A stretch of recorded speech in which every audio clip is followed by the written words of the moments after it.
एक बार एक राजा गौतम बुद्ध के पास जाता है।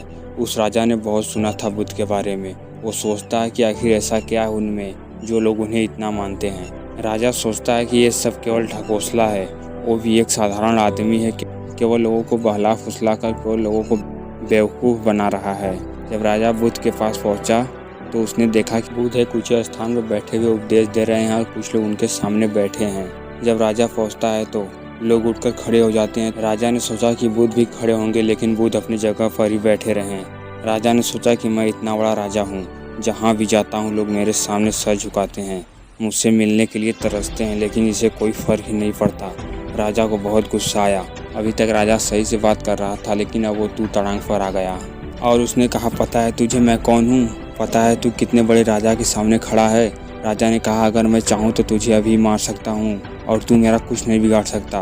बुद्ध ने उसकी तरफ देखा और कहा कि मुझे इससे कोई फ़र्क नहीं पड़ता कि आप कौन हैं, लेकिन आप चाहते हैं कि मैं आपसे बात करूं या आपके सवालों का जवाब दूं तो आपको रुकना होगा। और बुद्ध के ये बातें सुनते ही राजा गुस्से से पागल हो गया और वहीं सबके सामने चीखने चिल्लाने लगा।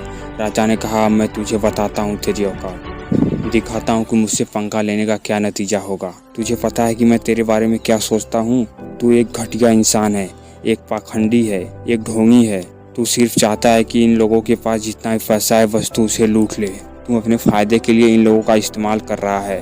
अब मैं तुझे नहीं छोड़ूंगा। इतना बोलने के बाद भी बुद्ध के चेहरे पर मुस्कान बनी रही। ये देखकर राजा तिलमिला गया। उन्होंने कहा कि मेरे मन में आपके लिए कोई गिला शिकवा नहीं है। मैं आपसे बहुत खुश हूँ। जो भी आपने मेरे बारे में कहा वो आपकी अपनी सोच है, तो मुझे आप में कोई बुराई नज़र नहीं आती। मुझे आप एक भले इंसान लग रहे हैं।